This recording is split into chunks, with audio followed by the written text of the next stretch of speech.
Hello, everyone. Hello, Sharon. Hello. And also, hello, Suzanne. I'm so happy that we get to speak with you today. Thank you for inviting me. I'm happy to share information. It was really thrilling how you were able to find time for us because you were just in Hawaii and you were working with a client. And then you told us about the book that you're working on. And of course, I would love for you to tell us about that. I feel like that would be a good place to start. Yeah, that was such a fun experience because when we're doing QHHT sessions, the clients are coming in and I really don't know much about them at all, which I like because I get to know them while they're with me, and that's what we need. But this client that I want to tell you about, she is the subject of a book that I'm co-writing with her, which is just an amazing journey how we've got from her first session to this place. But she came in with her best friend. Her best friend is actually the one who wanted to have the session. She didn't. But the best friend, kind of coerced her, come on, I'm gonna go to Des Moines and have this hypnosis session. And it's like past life, and you get to talk to your high self. And her friend was like, okay, I'll go. And so she wasn't like all excited or anything. She's just being a good friend.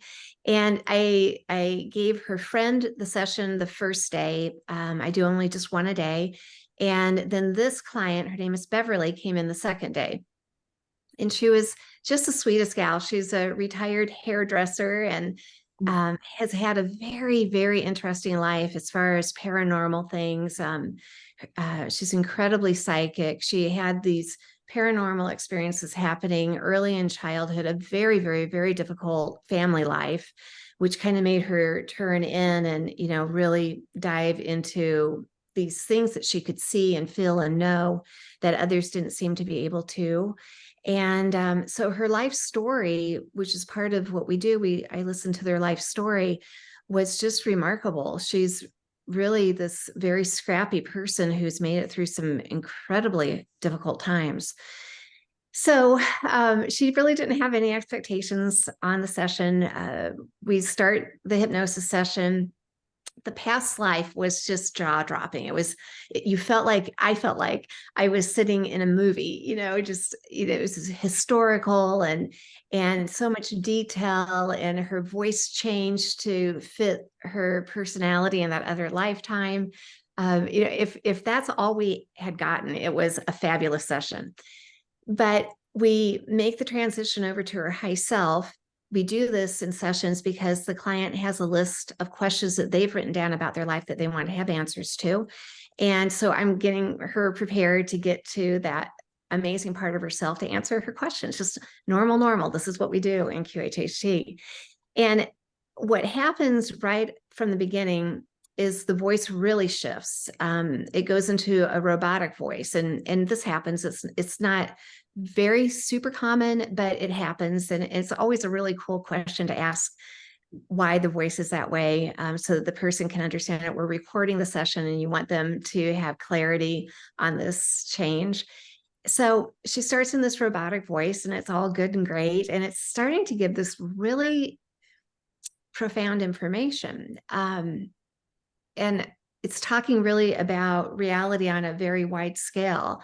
And so my job is to ask the best questions on their behalf, to pull through as much information as we can to get into the recording for them to have afterwards. So I'm stretching my brain to understand the material that's coming through and trying to ask the really good, deep, profound questions.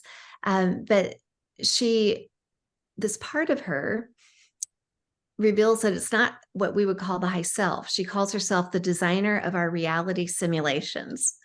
And I'm like, that's interesting. That I haven't had this one before. And she's talking about things like our reality isn't physical. We think it is. We're not here. It's part of this great simulation. Oh my gosh, it's amazing. And she talks about, at some point, she talks about how she is the designer a designer. There's more than one, but she's, I think, primarily the designer of our reality simulation. And beneath her are engineers. And so the engineers put into play the designs that she creates for the reality simulation or humanity. So it was a lot, it was a lot to take in there. And, I am trying my best to keep on track with her and, ask better questions. And we get to the point at the end of the session, and this designer in this robotic voice says, what other questions do you have? And I'm like a million. And I have to out, I cannot think of one more. Thank you. This is, what a great session. Thank you. And so I count her up. And one thing that is very unique in these times is that most clients, when they come out of a hypnosis experience, they have memory of what happened in it. It might be not full memory, but it's a little spotty, but there's more memory there. But she had this opposite experience, which was more normal back about 12 years ago, where she had no memory. She had no memory of what happened. So when she comes out of it, her eyes are blinking and she's like, what happened? And I said, you remember any of it? I'm like, it was amazing. And she's like, I have no memory. And I'm like, oh my gosh, how am I going to prepare you for what you're about to listen to? And so she was just a sweetheart. Oh my gosh, she's so awesome. And so she's trying to collect herself, okay, I don't know what you're talking about. She tells me, but okay, I've got the recording and I'll listen to it. And she leaves and she calls me the next day and she's like, I'm still getting information. This is wild. And I said, no, that's so good. That's so great. And she's telling me more, of what she's getting. And what evolved from that was a great friendship. And we did more sessions. And every time I could go back and check with the designer about updates to what was going on before. We started this in the midst of COVID. So there was a lot of questions about what's going on with this and, what are we supposed to be learning from it? And she tells us that there's, I think she says this in the very first session, that there's a secret device planted within the virus. It's like a really good thing for humanity, but we haven't figured out what the secret device is. So I go back every time, like, where are we at with this? How much more can you tell us? And after a few sessions, I started putting them out on YouTube. I put some of my sessions out on YouTube with the permission of the client. She was fine with doing that. And a gentleman reached out to me. His name is Ruben Langdon, and he has a show on Gaia called Interviews with Extra Dimensionals. And so he wanted to come and meet Beverly and I and film. So this happened. It's 2 episodes on there. That was our 4th session, I think. We've done 2 or 3 more, and we've decided that this information can be put into a book. It's a really interesting session series to listen to. But so many questions were coming from the audience about, what this information means. And so we decided we're going to put it in a book. It's fairly exactly what the sessions were. We're adding in some new information as well, but we're trying to keep it very pure to what her information was. Because when you read it, it's a whole different thing than listening to it. There's more different types of layers to it. And it's very deep and profound information. It's the only thing that people seem to be able to compare it to is, and it's not like this, but there are tendencies to see it as the same or an updated version of like the book of the raw material. It's just information that you aren't expecting, and it kind of boggles your mind as you digest it. It's like that. So we're working on it. We're just about done with it. This is so fascinating. Amazing. Yeah. Did you or her ever get an idea of, I don't even know if it's a good question to ask, but when you were first speaking about it, I was thinking, well, I wonder if that's like in this dimension, in this reality that they're talking about, or if a parallel reality, because there's so many possibilities, right? I'm going to ask that question next time I give her a session. Yeah. I'll think of 100 more questions. I know. I know. That's exactly how you get with her sessions. There's so much that you could tap into. And the very cool thing and the challenging thing is this information is coming from such a high level. So, she'll often say, I'm trying to think of human words, you guys don't understand what I'm talking about. She'll say that, like, her perception of us, and she says it isn't her perception, but it's the closest thing that she can come to in human words, is that we're all in cylinders. And then there's a collective of molecules that go over the tops of that. And that would be kind of like the group humanity experience, but our own molecules are in the tubes. And so, I mean, she doesn't really like get into a human physical form conversation that much. Every once in a while I can try to bring her down like 100,000 levels to talk about this stuff. I just try my best, but it's a lot. It's a lot of fun to learn concepts in ways we haven't thought of before.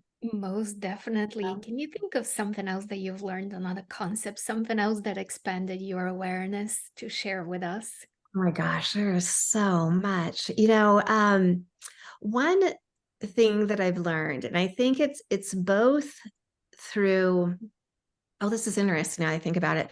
It's both through the practice of being a practitioner and doing all these sessions over all these years, but it's also what the high selves, if we're going to call that greater part of us that knows everything, likes to talk about, especially in these times that we're at right now, is that it's a good practice to put yourself in an observer mode, and not get your guts tied into all the conflict and the chaos that's being presented to us at this time. And in a session, I need to do that because I can't get emotional and tied into my client's life story. That doesn't help them. That makes them carry my junk. So I have this great skill of being kind and unconditional, but not falling into their story, just so I can grasp it and ask the best questions on their behalf once they're under. And I understand what the high self say about that, because they'll kind of talk sometimes in that observer mode. They're not so tied into the emotions of a relationship problem or a life decision. They just kind of know what they know, and they give it to us to figure out how we're going to get to that point. So that's been a really, really good tool for me. I think it helps to not be so judgy too, if you can kind of observe and, not take everything so personally. Right. It's a good thing. Very good things. Yeah, such a good advice. Yeah. If it's okay, I would ask you, why did you get into this? What made you Oh gosh, to get into it? Yeah. So before I even knew about Dolores Cannon or QHHT, I had a thing happen to me. This is such a corny thing, but this is the truth. I was driving one day and I was kind of thinking about what I wanted to do with my life. At that point, I was a real estate agent, but I was into, a lot of spiritual stuff. And I remember where I was at, on what street, at what kind of day. And I was just thinking, I want to create something where people can learn how to find their answers. And that was just kind of it. That was just all. And it was a few months later that I had learned a process called spiritual response therapy. It's a process of using a pendulum and a lot of charts to clear out energy and, lifetimes and all sorts of cool things. My girlfriends were doing it, so I didn't want to be left out. I wanted to be able to talk to them about what they were doing. So I had learned this, and I thought it was going to be super duper hard, but it was extremely easy for me.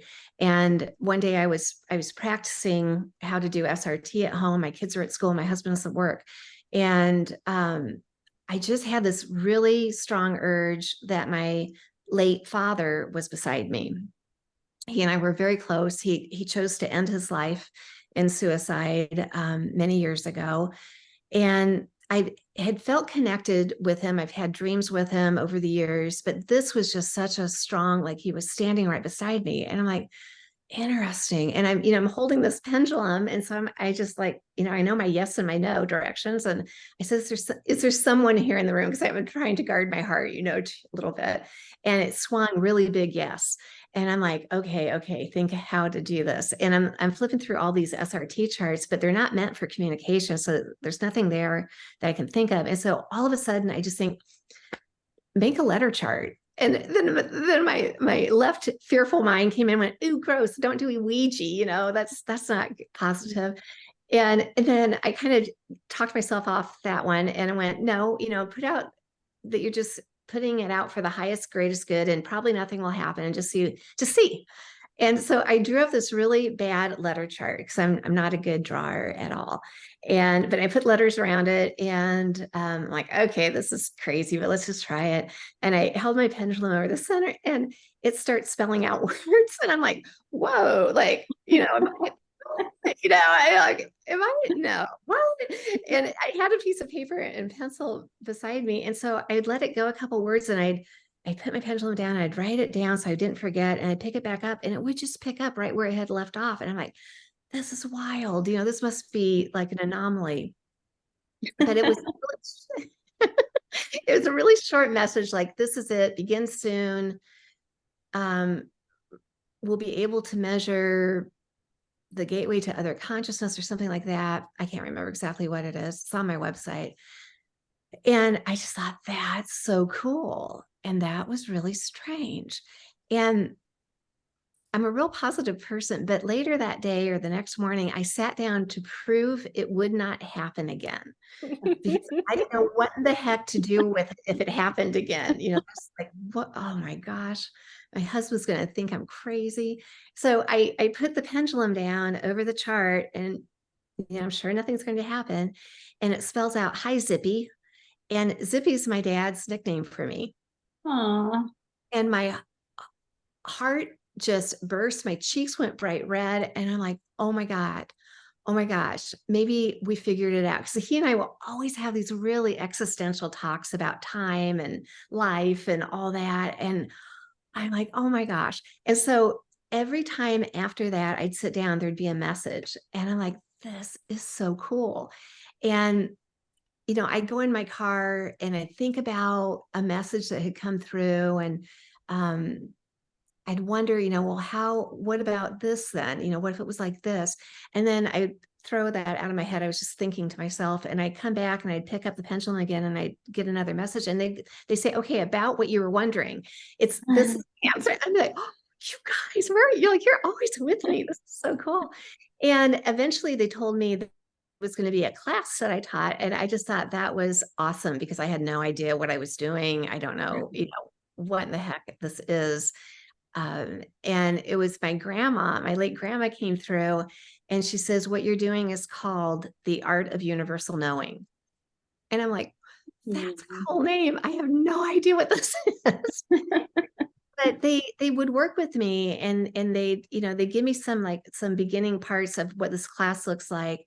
And I'd go and I'd think about it. I'm like, yeah, that would work if if you did it this way, that might be a little better. And I go back, and it was this huge conglomeration between the spirit side in me, and the class got laid out. And I had a few girlfriends that I was sharing with them what had been happening. I'm like, do you guys want to try it? Maybe it probably won't work, but maybe you'll get a message. And sure enough, they all got messages. And then that became an online class, and it's available to this day. And Nice.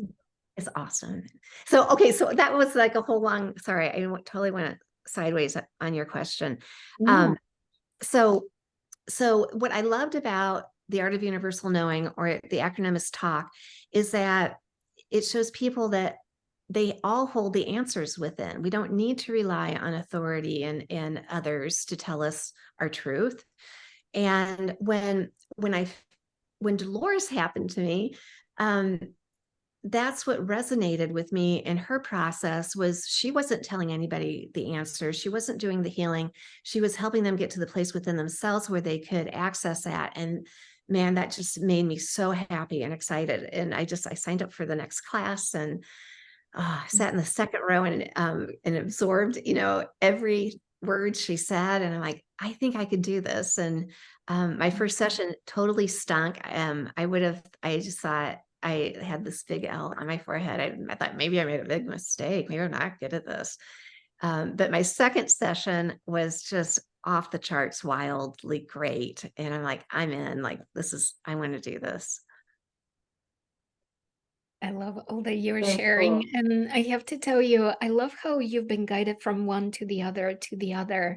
And especially how effortless it seems as I'm listening to your story for you to ask a question and receive the answer. Does it feel that way to you personally on the inside, living your own life? Yes. I mean, yes, it's like if I don't know, maybe on my gravestone, I'll say she wanted everybody to find their answer. So, so I practice it, because I want to be an example of that as well. So yeah, I really have spent, especially these last 12 years or so, understanding how we access the answers. Hypnosis is just such a nice way because it helps that analytical left mind to settle down so we can tap into that part that knows everything that we all have and have access to. So, I mean, I would do simple things like if I couldn't sleep at night, I would kind of run over the induction in my mind and put myself in. And, sometimes I'll still do that. And it's hilarious because I'm both parts. I'm the practitioner and I'm the client, so tell me what happens next. Well, over the hill, these bunches are coming up, and then what do you do about that? You know, but in sessions and in my talk messages, they say things like that help strengthen that muscle to that part of us that knows everything, and that becomes more of a your natural go-to, so that you are not in confusion. You do not have to rely on what other people think is best for you, that don't have your best interests at heart. And I think that's just it's where we're definitely headed. We're in the midst of right now of, reclaiming that sovereign self. And it's just, either, there's lots of things, meditation, talk, hypnosis. There's lots of ways to tap into that part of us that just is so excited to share information with us. Absolutely. Beautiful. Yeah, really incredible. And as you're completing and putting the finishing touches of your book, what feels open and available to you? Maybe first, how did this book change you? How did this working with this client change you? And then what do you feel you're opening towards? Where do you feel you're going next? Oh gosh, those are good questions. As far as like how that material in the book has changed me, it's opened my mind up to think not quite so small, that really we might all be an illusion and a big giant simulation, and there's somebody with a control stick, and we're just thinking that we're like this real person.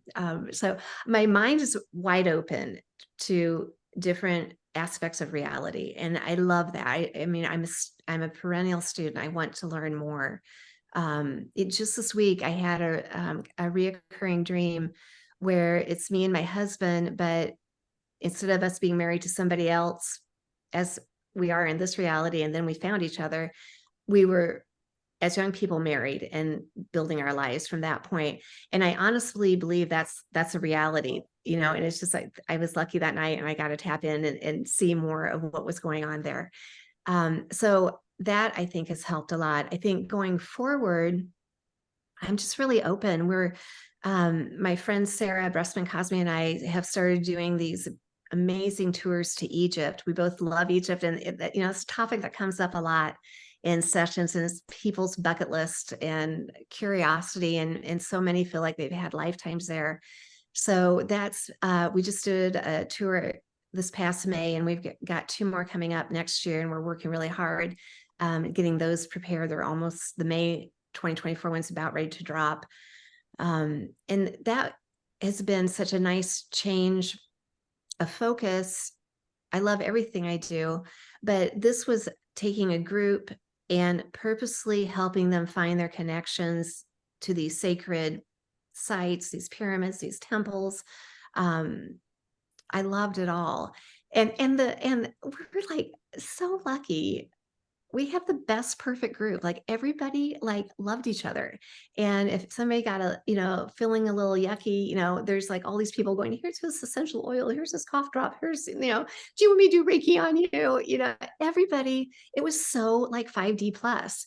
And the sites that we were at just activated people. I mean, the whole trip was like an initiation. And how we all were at the end of the trip was just such a beautiful transformation from this amazing group we were at the beginning of the trip. So that is something that Sarah and I are really excited about doing more of, and maybe finding some other sites to go to. Oh, I can imagine. It was an incredible experience, and the next one will be even more expansive because the energy will be even more concentrated. Your excitement will be even more elevated. So yes. When do you think the book will drop? Are you going to be publishing it through Ozark Mountain Publishing, through Dolores Cannon's company, or someplace else?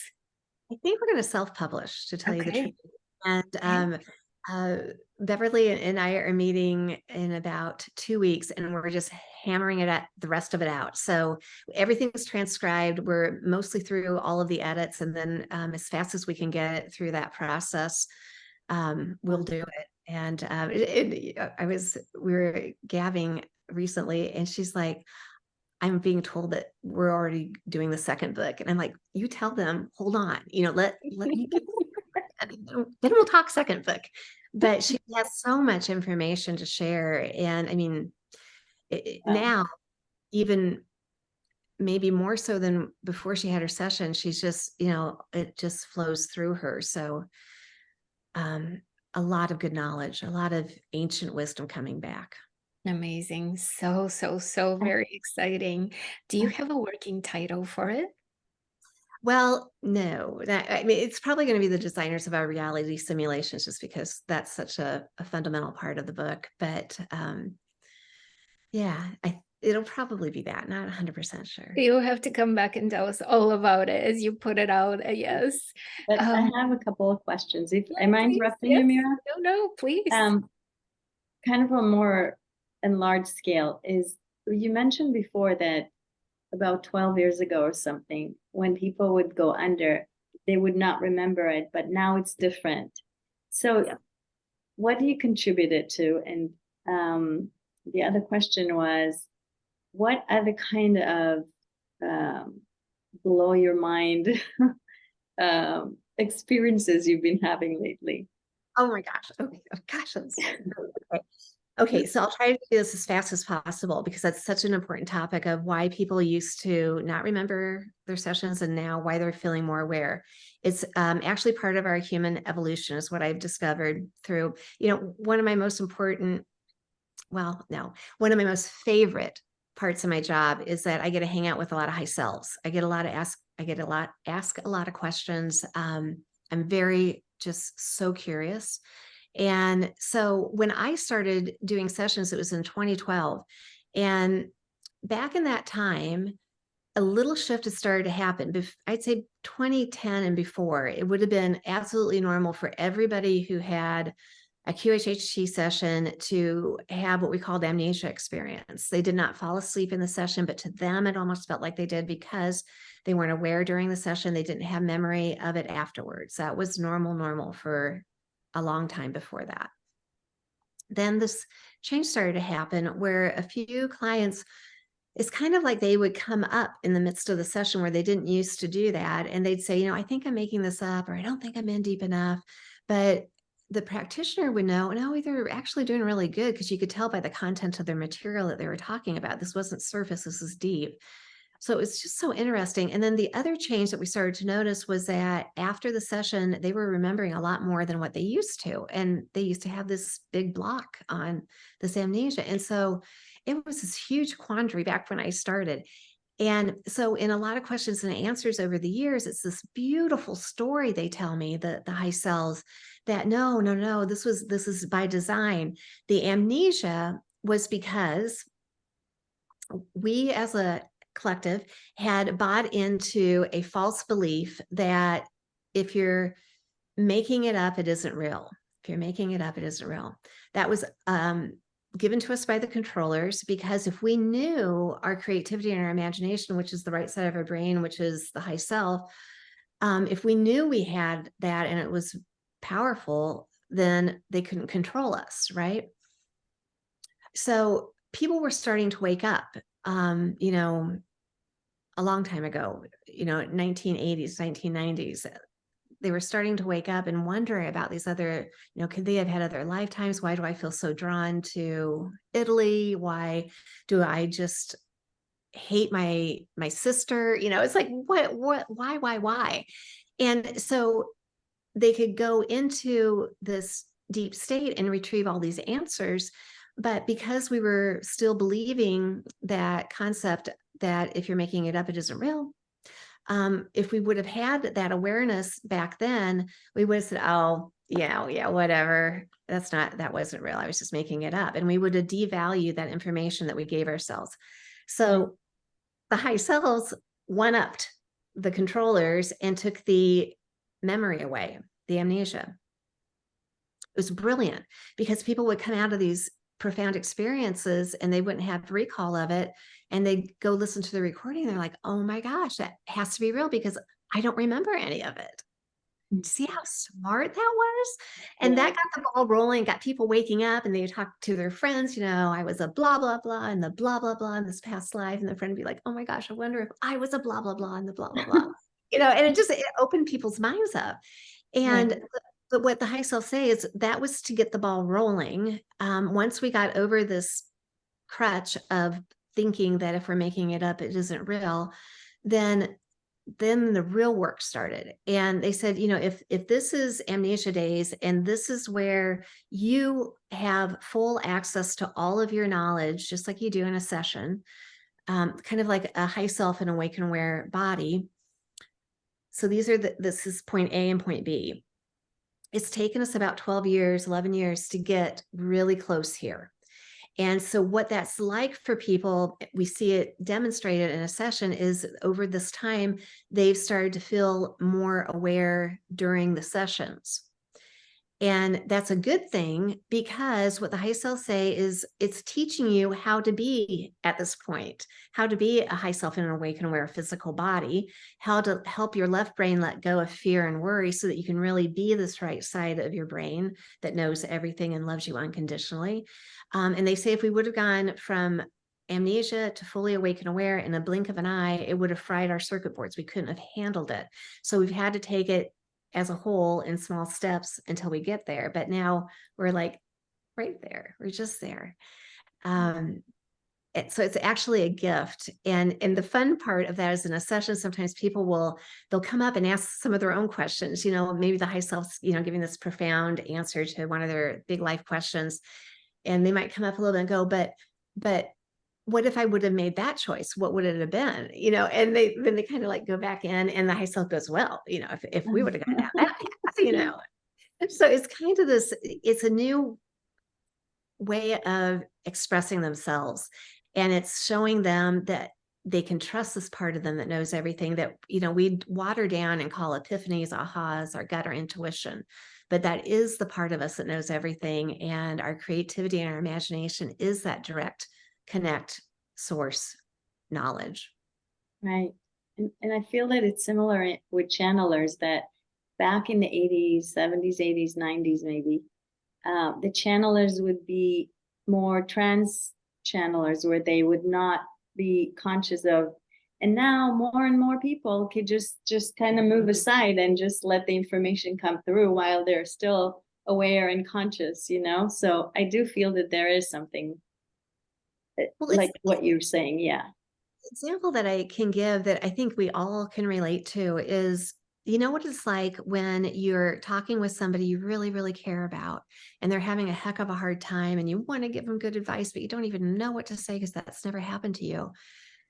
And all of a sudden, your mouth opens up and just the most perfect words come through. And it's usually a long string word. So you have time to think, where is this coming from? This is really good. And you get done and your friend will go, oh my gosh, Mira, that was the that was it. That's what I needed to hear. And you'll go, I know. And they'll say, can you repeat that? That was so good. And you'll go, no, I don't know where that came from. In that moment, without even trying, fully awake and aware, what you did is you quieted down that analytical left brain that has the fear and the worry, and you spoke that stream of thought coming in from the right side, the part of you that knows everything, the high self, or whatever name you want to give it. And that's what this will be like when we get here. That is your normal. You just can tap into all of it. Yeah, I love it. me too. I would love for us to conclude with another mind-blowing story, the way Sharon was talking about a revelation or understanding. Anything you can share with us. Oh my gosh. Okay. Well, this is an empowerment story. So many years ago, I had this really awesome client named Matt. He's just this really nice accountant. His family's has an accounting firm. He's just following the path. And he came down to my office, and he's kind of telling me a little bit about his life, and he starts clearing his throat a lot. And he's like, hey, I got to tell you, I have this attachment on my throat. And, I have this thing, and it doesn't let me speak. It must be like a curse or something. I need to get this attachment off. I've been to a lot of people that can't get it off. It's really strong. And I said, okay, whatever, let's go check it out. We'll figure it out. We'll ask about it. And so when we're in that deep space with his amazing high self, it says, okay, let's talk about this. He's got the perception of it wrong. It's not something attacking him from the outside. Nobody's trying to hurt him. The issue is he's not fulfilling his purpose. And what he's not aware of is his purpose is to speak to the masses about what he's learning, what he's opening up to. And he feels he's Matt the accountant, and nobody wants to hear from him. And he doesn't have enough courage to get up and show who he is and what he knows. He knew a lot, by the way. So he's given himself this opportunity to look at himself as a victim, that he's being attacked, that he has something attached to his throat and he can't talk. And in the midst of that, he is one that came up a little bit and had this realization about what he was saying. And he says, oh my God, he goes, it's not attacking me. It's just a part of me. And I just need to love it. And I'm like, oh, that's so sweet, and he went back in, and I mean, he came out of that and he's like, wow. He goes, I don't know how I'm going to fit this into my small town image of myself, but I get it. And yeah, my throat feels a lot better. There's, it doesn't feel like there's something there anymore. And so that was a really empowering session. And it shows no one's a victim. We're all creating our own stuff so we can learn from it. And he was just a great example. Oh, what a beautiful story. I really love it. I'm so grateful for you taking the time to be with us. Everything you shared, I loved your stories, energy, everything you shared in terms of learning. Thank you. Thank you. Thank you. Thank you so much. And I'm looking forward to reading the book. I can't wait. Yes. Yes. And, yeah, I'm sure. And we'll put all the... Sorry? I'll send you guys some copies when we get it going. Yes, thank you. And we'll put all the information for people to be able to connect with you and, maybe get sessions. Do you do it by phone too, or a Zoom, or in person? No, that's kind of a funny stickler point. Yeah. Dolores really was very firm to do this in person, because it's a lot of energy that's being thrown. And we just feel that the very best sessions are done in person. People seem to open up more. They don't, I'm on a screen right now and I'm kind of looking out over my neighbor's yard, while I'm talking to you. I mean, there's that distraction. So, but when you're one-on-one, not only is there that nice flow of energy, but I'm watching for very subtle things, and I can do this much easier when I'm in person with them. So I only do it in person, so that my clients get as good of results as Dolores gave to her clients. Nice. And where are you located so people will know? I'm I'm in Des Moines, Iowa. I'm right smack Ah, dab in the middle of the heartland. Very cool. exciting, Des Moines, Iowa. Thank I you once more. like it there. Yeah, thank you again. It's been such a pleasure to listen to you and explore with you. And we're looking forward to having more of that after the book comes out. Yes, Yeah, yes, I yes, yes. look forward to talking to you guys again. You guys are awesome. You ask the best questions. Thank you. Thank you. Thank you. Bye for now. Thank Bye. Bye.